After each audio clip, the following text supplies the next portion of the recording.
Hey, everybody. If you have a creative mind, this episode is definitely for you. And even if you don't lean towards the creative or artistic, there's some really cool tips about scaling, processes, systems, automation, all of the stuff that is key to growing your business. My guest today is Lynne. She is the owner of ML Interiors Group, a successful design firm based in Dallas, Texas.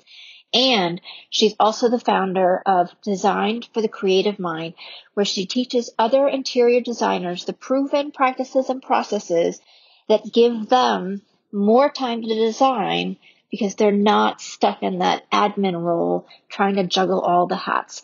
We talk about why it's important and how building a strong team and having those processes are the key to her success and her clients. I think you're going to love this one. So everybody, check it out. My name is Emmy Kirshner. I'm a serial entrepreneur and investor.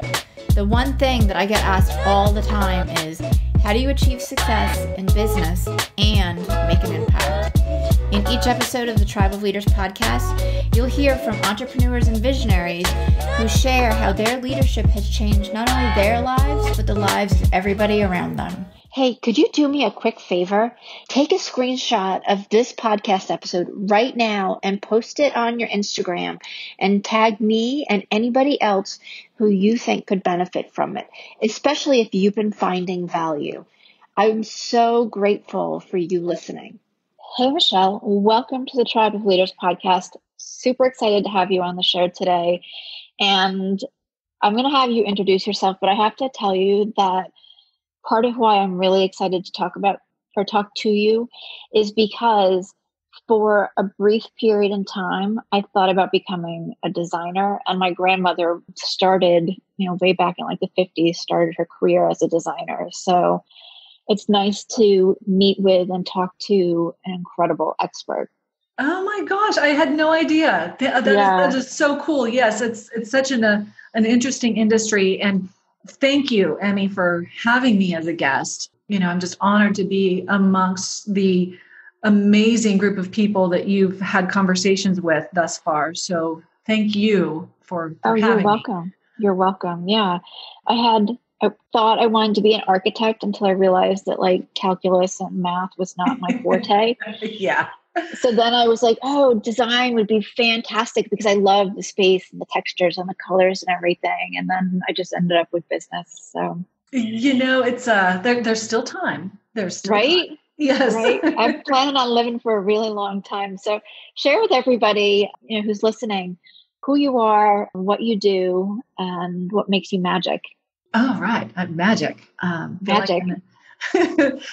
So my name is Lynne, and I'm based in Dallas, Texas. I own an interior design firm called ML Interiors Group and have been in that industry for a decade, I think about a decade. And a few years ago, I started a platform called Designed for the Creative Mind, which takes the business of interior design and teaches it to those creatives who may or may not know. Like you were talking about how you have a passion for design, but you went into business. Well, a lot of designers don't have any of that business background. So I'm running those two entities. And, on the personal side, I've adopted a baby. So she's almost 2 now. Congratulations. Thank you. That's keeping me on my toes. So when I say that there's still time, girl, I'm almost 50 and I've got myself a 2-year-old. So there's not a timeline for life. Oh, no. I have a whole next life planned for when I turn 83. There you go. And I'm not 50 yet either. So You're a planner. Totally a planner. And because I like the evolution of how the plan changes, and it just amuses me too. That's so far away for me. And yeah, I've got this, when I turn 83, I'm going to do these things. Oh, fun. It also keeps you looking forward and giving you hope and something to look forward to as well. It really motivates me to grow and push myself to new limits because I want to be done with just certain things in my life, have them accomplished. Yes. And then start accomplishing new things. So that is awesome. I love that approach. Yeah, been really cool. And that number, Random. Yes. Yes. I love Totally that. random. So how did you get started in design? So this is actually my third industry, my third career. I ended up in design because the corporate job that I was working, which was completely non-design related, wasn't what I loved doing, and the company got sold. So I thought that was a great opportunity for me to try something different. And so literally I said, okay, God, what next? And it was just, my friends have always asked me to come over and help me with their house, my family, and so forth. And so I figured, well, I might as well start getting paid for it. And I started my company doing home staging, organizing, and the term at the time, I think it was like an HGTV thing, was redesign, because I also didn't have the credentials or the confidence to call myself a designer at the time. So I stepped out of management over the course of about a year and a half, kind of stairs, as I was 2 levels up, and then I went part-time, and then I was able to go completely full-time in 2010. And the company itself has just evolved. Like you were saying, you have a plan, but you just have to kind of go with the flow and see where the path leads you, and strategically, of course. Right. So it's 100% design right now. We don't do any home staging. We don't do any organizing. It is all renovations, remodels, furnishings. We do residential. We do some commercial. We do multifamily. And it's been a lot of fun, a lot of work, but a lot of fun. Okay. That's incredible. And I love it. Like, you've got like so many different areas that you can move within. What I'm curious about is, like, have you naturally been a systems and process person? Oh, well, I would really like to say yes, but that would not be completely honest. I was, but I didn't know it. So in the 2 previous industries that I worked in, there were systems and processes that I had to adhere to as an employee. So, or as a manager in those 2 entities. So then when I started my own business, I was floundering. Like, I was just all over the place, and I was losing money, and I was losing sleep, and I was newly married. So I needed to stay focused on being a present and, good wife. And I almost threw the towel in. And then it was just one of those days where it's like, well, duh. In all of your other 20 something years worth of experience, what was the thing that was consistent? It was the systems. It was the processes. It was the consistent procedures, because people will fail, but processes and procedures don't. Right. So I just became obsessed, and I just started writing everything down. And whatever worked, we would rinse and repeat. Whatever didn't work, we would work on falling forward and creating a process that we could rinse and repeat. So now it's just what I preach all the time. And that's where that Design for the Creative Mind came from, is teaching other designers processes. Right. Let your company run itself. When I went and adopted that aforementioned child, I left the state for 30 days. It was a domestic adoption, but we still had to be in the other state for 30 days. And my company ran itself. My designers, who were creative minds and not business people, could run the business perfectly fine. I got very few phone calls asking questions. So at that point, I was like, yeah, this works. Absolutely. And I love what you're saying, because my clients are in different industries, but very similar. Like, they are creative minds, and they started their business because of whatever service they offer, not to run a business, except now they've grown to that place where it's like, oh, I have a business to run, and I don't know how to do that. And I'd like to make some money doing it. Right? Yeah. And not work 6 billion hours, a week. Yes. So, amen. Yeah, absolutely. So how can creating the processes build confidence? So what I have found for myself, and I've had it like reconfirmed through the students and my coaching clients, is that once you get these processes in place, not only do you have the confidence of getting from point A to point B in the shortest and most efficient amount of time, but your clients, when you explain your processes, I mean, not down to the minutia, but at the 30,000 foot level, we explain to our clients, here's our process.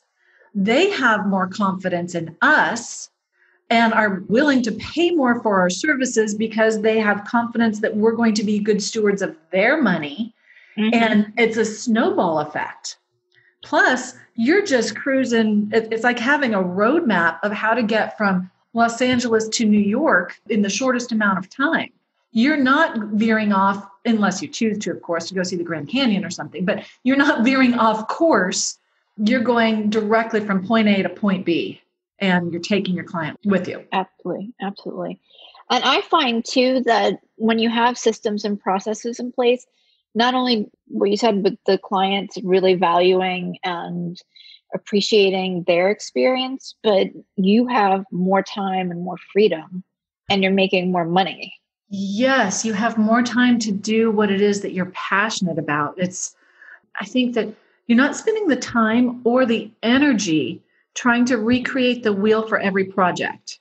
Because, in our industry, every project is different, but the process remains the same. And so You're absolutely right. You have a lot more time to deliver a higher quality product or service or, space, because you're not having to go recreate the wheel in so many different areas of the business. Yeah, absolutely. And at least with my clients, I'm curious if you experience the same thing. Because they're creative minded, they look at the systems and the process, and it's kind of like deer in the headlights.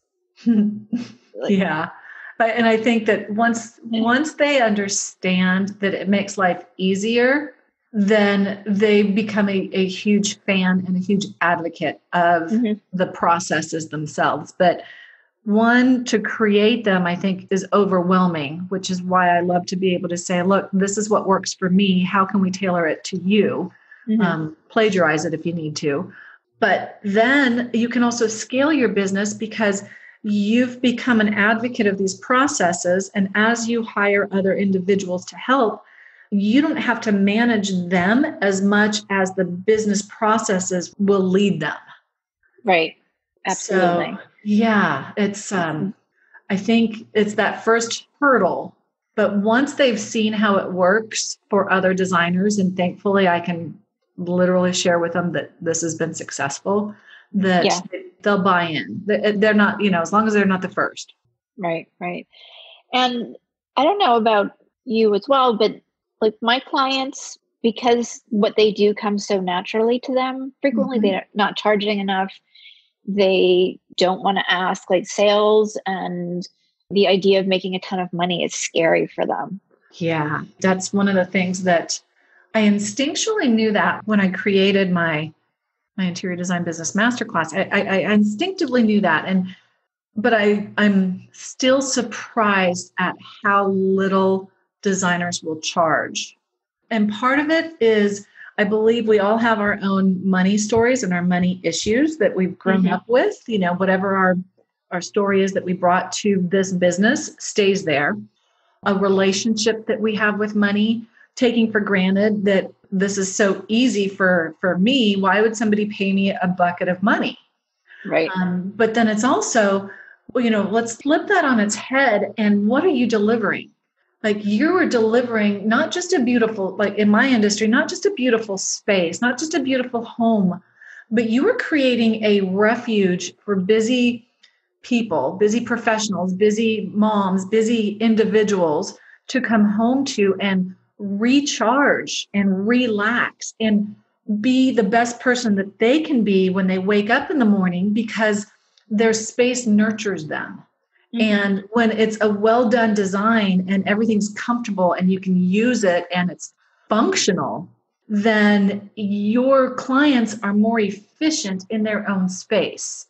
So, oh my God, yes. Reframing it. I mean, because if you're always looking for your keys, you don't know where the heck they're supposed to be, then you're just running around like a crazy person. If you create a space where how do you live? You walk in and this is what you do, then let's make that functional.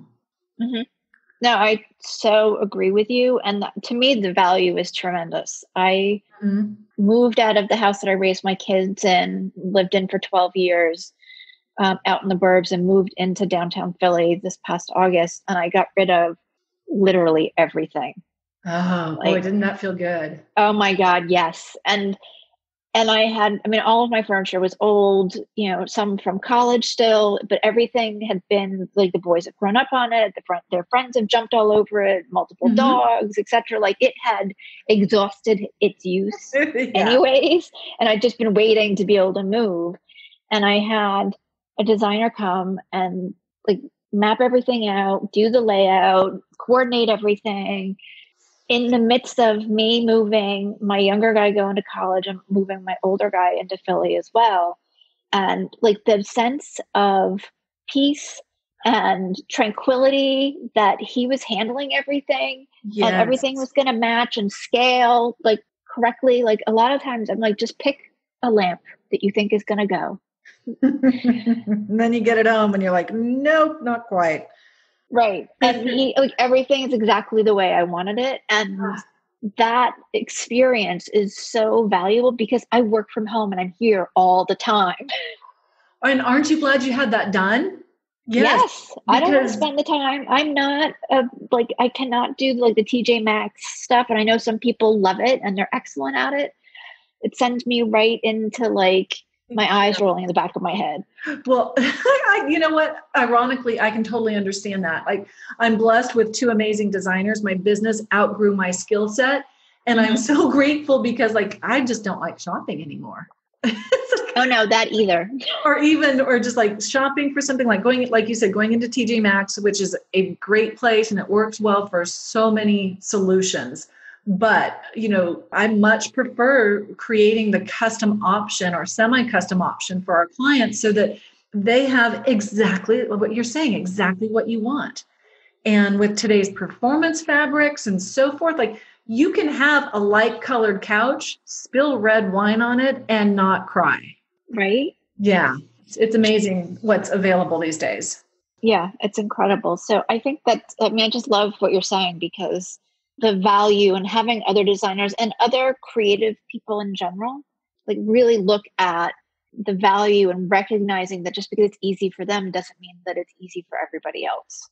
Yeah. And I think that's probably the same thing with you. When you give your clients permission or when you explain to them that just because it's easy for you doesn't mean that it's a low value service, then things start to open up. And it's also if like one of my tenants is, or business tenants, not like residents, but is to not charge by the hour. Let's create a flat fee, a value-based fee. Because if you're really good at what you do, it takes you fewer hours and you're working yourself out of money. Well, and you can't scale or go on vacation. Amen to that. Yes. And I am all about a good vacation. You know what's funny is that I get more client calls, like new client calls when I go on vacation. And I think, and I think part of it is just because, you're putting that vibe out that's just like, yeah, this is all under control. And the business runs itself. Yeah. So you said that your business has outgrown your design skills.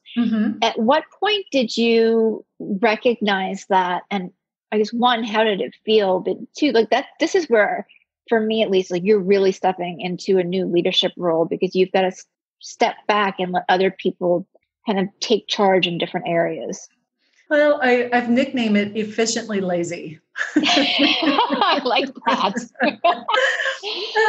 It was when it really just started not being fun because like I love stretching myself. Like I really enjoy getting to places that I haven't been before, climbing new mountains, but it wasn't a fun stretch. It was when I felt like I was disappointing my clients by not delivering to the expectation that I knew I could have, but probably didn't. So it was that internal, and I don't believe I had any clients that were like disappointed, but it was that instinct knowing that, Michelle, you probably could have done better, but I was just not interested in doing better. So hiring individuals that love that part of it. Like, I just like all of those details. Like you talked about your designer pulling all of those details together. I got to a point where it's like, just put that couch. I know it's 72 inches and we probably need 76, but we'll make it work. It was, those little details like that. Right. So not showing up in your highest self and serving. Yeah. As well as, That's a very concise way to answer that. Exactly okay. Right.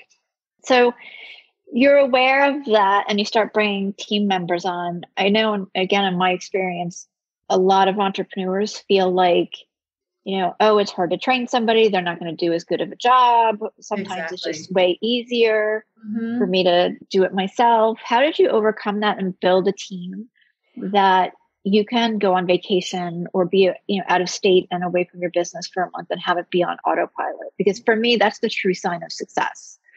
Well, thank you for the vote of confidence in the success, because sometimes it feels like overwhelming when you have your own business and you have team members. But I believe that the key is knowing that it's an investment. So hiring slowly and then telling your new team member that here's the expectations. And like I tell them straight up, look, I'm going to be micromanaging you for the first 90 days. It is what it is. It's not fun for you and it's not fun for me, but I'm going to be checking everything that you do and correcting you or sometimes learning from you. But it's also that these individuals are not my staff. They are my team members. They are my colleagues. Right. So we are equals in many senses of the job. So I would encourage the creatives to say, spend that time, be exhausted for 90 days, setting those expectations, making sure that communication is key, meeting with your new hire regularly, but at least once a week for a recap, give them feedback, get feedback. And then you're meeting with them after that first trial, 90 days, you're going to know whether or not they're a fit. If they're not a fit, I say hire slow, but get rid of them quickly. And it sucks, but it needs to be done. And then if they are continuing on with you, then you're meeting with them, once a month for the next few months to make sure that everything's working. And there's that communication. But I think the key is setting expectations because your new team member cannot read your mind. If you're not setting expectations or correcting them or pushing them a little bit further, then you're not doing your job. Right. It's just like being married. It's like my husband cannot read my mind. So, if I expect him to clean up the kitchen and he doesn't, how am I supposed to be disappointed? Because he can't read my mind. Right. So it's the same thing with your team. And while they might not do it exactly the way you would do it, I think letting go of the path, but allowing the result to be expected. So whether they get from here to there, the exact path that you would, probably not, because we all think differently. But I have been pleasantly surprised. And that's also how I knew that me relinquishing some of the design leadership aspect of it, when I was pleasantly surprised that the deliverables that my new team members were bringing were better than what I would have thought of, then I knew that I was on the right path. And we collaborate. So creating a team that lifts each other. So I have two lead designers and myself, and we all collaborate on each project. So we share ideas and elevate each other. They just happen to lead them, and then I sign off on it and roll. So I love the synergy that is that's in the company. There's not competition. And if there is competition, it's just a very healthy, I'm going to show her and I can, whatever. Right. So it's fun. So, I think that's an amazing way to look at it, because first of all, let me just say, sometimes I wish I could read my mind. That would be so much easier, but thank God we have Slack. And And I mean, again, it aligns with me with the like the team aspect of it, you get people's buy-in if you're not treating them like they're less than you. Yes. And I've been in management since I graduated college, like literally. Mm-hmm. So I've learned the lumps and the bumps, and I've had feedback from, previous individuals that I've worked with. And it's always just been, hire the best and let them do their thing. Yeah. As you've grown your business and you've brought on team members and you have these courses that designers can invest in, what's the one thing about being a leader that has made the biggest difference for you? I truly love seeing other people grow. It's made the biggest difference for me. And I think that is the most empowering, the most rewarding thing is when you can launch somebody. Mm-hmm. It's probably like you with your children. It's like when you nurture them for a while and then you launch them and you see them fly. And even if they're scared, if they're like, well, what if we fall? And you're like, yeah, but what if we fly? I think that to me is the most rewarding in all industries that I've ever worked, is watching my team grow up. And I've been able to see that on a personal scale, mm-hmm. in some of my smaller teams that I've led. And I've seen it on a professional side as well, when somebody leaves and goes and does their own thing and just kills it. Right. Yeah. That's pretty awesome. I agree with you. I think it's so cool to see people up level and grow and change and take on new, challenges, projects, tasks, and mm-hmm. and really be successful. Yeah. Or just new mindsets sometimes. Yeah. So it all shifts. Yeah. I've one of the girls that works for me now, she came to me shortly out of college, and now she's this beautiful woman. And I'm like, whoa, this is so cool to watch. And I'm like, awesome. Look at how much you've grown just emotionally and just spiritually and the whole package. And it's pretty neat. Right. So for somebody who's listening to this, and whether they're a designer or they're in another industry but still creative, and they're like, oh my God, I definitely need some systems because I'm doing all this work and I'm burnt out and everything's taking longer. Do you have a suggestion as to where they could start? Start writing things down. Like literally everything that you do within a project or everything you do within a day, both. Write it down. Highlight the things that are working. Maybe use a different color highlighter. Yes, of course, I'm color coding things. Oh, me too. Me too. I'm a designer. Highlight the things that are working. Highlight the things that are not working. Highlight the things that you like to do. Highlight the things that you don't like to do. And then go through and figure out, what can you outsource? So first of all, get some of the stuff off of your plate, because as a small business owner, as an entrepreneur, as a solopreneur, like there's only so much that you can do. So if you can outsource something, outsource it. Then you go back and you take a look and you say, okay, so here's the things that are working. I'm going to put this in like for us, it's a chronological timeline for the most part. So I'm going to put this down and whatever makes sense for your industry. And then the things that aren't working, once you've identified them, because once you take pen to paper and you've identified them, it's so funny how you're like, well, yeah, duh, quit doing that. But you've right? But I think that there's two things. One, it becomes a habit. And secondly, is like it's neurologically proven that we create these paths in our brain that just keep repeating themselves. So in order to get out of that habit, you have to recode your brain, basically. So when you see it on paper, it's kind of like seeing the number of calories in a donut. You're not going to eat those for breakfast every morning. Yeah. It slaps you in the face. So then you look at that and you say, okay, well, that I'm not going to keep doing that, but I'm going to do this instead. So then you keep adding to it and reworking it. And eventually you have processes that work, and create a process for everything. How do you answer the phone? What is the script that you use? How do you order your office supplies? What is the checklist that you use? It's literally dumbing everything down to the point. And we call it, this is funny, I forgot about this. We call it the Fiji effect. I literally tease my team whenever we're like creating something new because our business is growing or we're creating a new service or something. Like if one of us were to win the lottery and go lay on the beach on Fiji and I don't have Wi-Fi, how can somebody else do this in my place? Mm-hmm. And so if it's written down, somebody can do it in my place. I'm going to be laying on the beach in Fiji. Yeah, I love that. I'm going to use that. Yeah, absolutely. It's much better than saying if I got hit by a bus. Yeah, because I don't want to put that out there. No, which is why we switched it to Fiji. But I do want to lay on a beach in Fiji. Yeah, yeah. We were close. We were close. Yeah, yeah.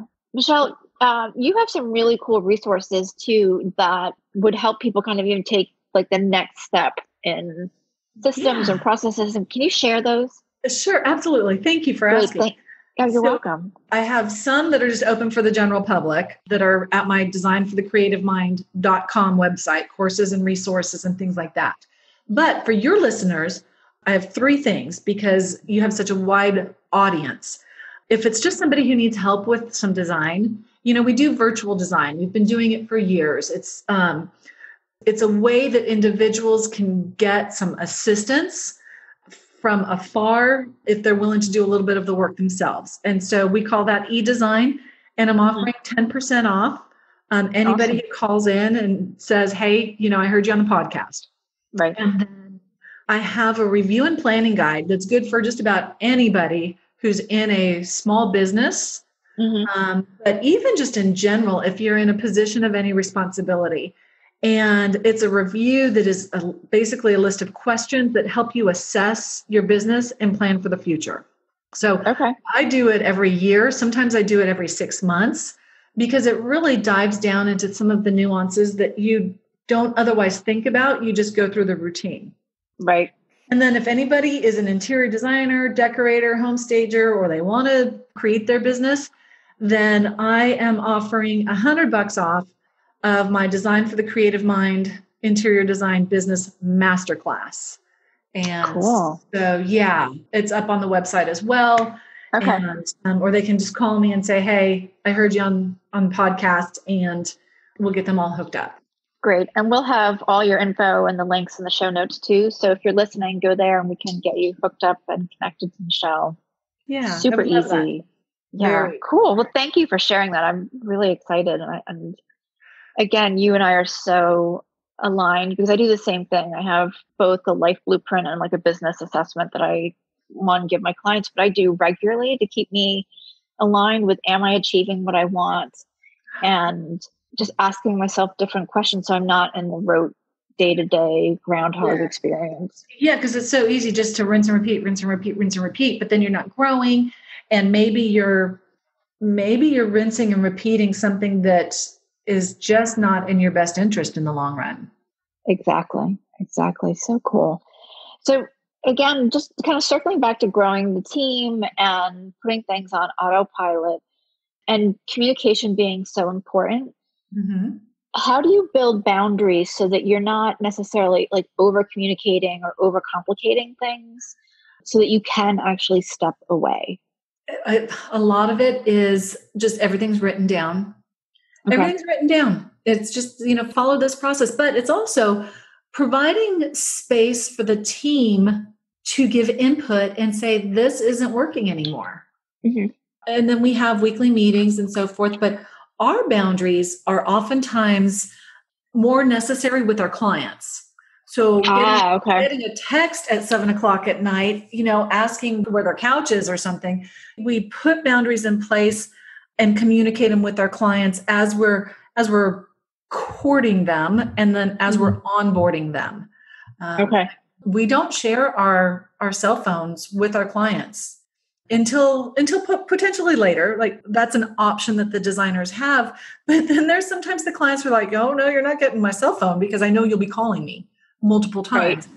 But I've taught my team that if your client is ever asking something before you've told them, then you've neglected that client. So you should always be a step or two ahead of them, telling them what's coming next and what to expect so that they don't need to text you at 7:00 at night saying, hey, when did you say my couch was going to be here? Because they already know it's going to be delivered a week from Thursday. So those types of things, I think, has it keeps my team happy too. So I put a lot of these things into place so that I didn't see my team being pulled in 77 directions. It's like, then let's just not put our cell phones on the business card anymore. Oh, okay, great. So boundaries, I think they're very important. And it's just like raising children. They'll agree. They'll run you ragged if you let them. Yes, they will. Yes, they will. Yeah. And I think, like, if I refer to it as being set up for success, where, like, if you're telling your client what's going to happen, right, they're more at ease, but they're less likely to need the answer at the moment that, at 7:00 when they think of it. They'll wait till the next day because you've set them up for, this is how we handle communication. This is what the deal is. Yes, there's always an emergency. So X, Y, and Z.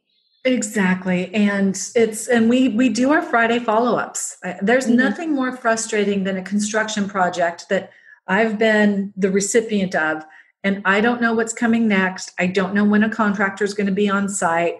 I don't know when the end date is and so forth. This was before I started my company.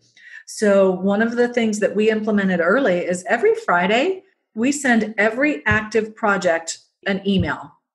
And it might just be, nothing has changed, right. But I'm here for you. And here's a funny meme, via email. Yeah. So we keep it light, but it is that, like you said, they don't have to text you when it pops into their head because they know they're going to be hearing from you on Friday. Right. Yeah. I think that's so great because it's proactive and not reactive. Yeah. It's like one of the things that I try to share with my students is that you need to be the thermostat and not the thermometer. You're setting the temperature. You're not reacting to it. Absolutely. I think I'm going to end with that because I think that's a great way to close. So everybody who's listening, be the thermostat and not the thermometer. Michelle, where can everybody connect with you? I'm very active on Instagram, of course, because it's beautiful photos and so forth. So Instagram is the best place to start. ML Interiors Group, as well as Designed for the Creative Mind. But I also have websites of the same handles, mlinteriorsgroup.com, ML as in Michelle Lynne, and designedforthecreativemind.com. And from there, you can also spin off. So if Facebook's your thing, I'm on Facebook, LinkedIn.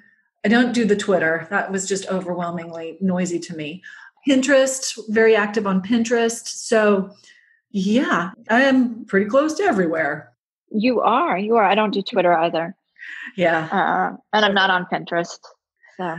No, Pinterest is definitely ideal for my neck of the woods. Absolutely. Because you have beautiful pictures. Thank you. So awesome. Thank you so much for coming on. I've loved talking to you, and it's nice to know that there's another soul sister out there who just can geek out on systems and processes as much as I can. And still be fun. Yeah. Like it's kind of a weird mixture in my head, but it works. I know when I was saying that, people can't read my mind. Sometimes I'm like, oh, thank God, because it's really confusing up here, the left and the right side of my brain. Yeah. It's a big swirl. Swirl. So, well, thank you for being on. And to everybody who is listening, I will see you next week. As an entrepreneur, do you ever feel isolated, like you're just grinding away and not getting to the place or reaching the goals that you want? Maybe you've realized that you just spent days, weeks, or even months trying to accomplish something only to figure out that the answer that you have would have saved you all of that time. I know I've had that experience, and my clients have as well. And that's why I created the Tribe of Leaders Biz School. Get the accountability, the training, and the knowledge base in a community of like-minded people who are there to support you. Go ahead and check it out. It's thetribeofleaders.com.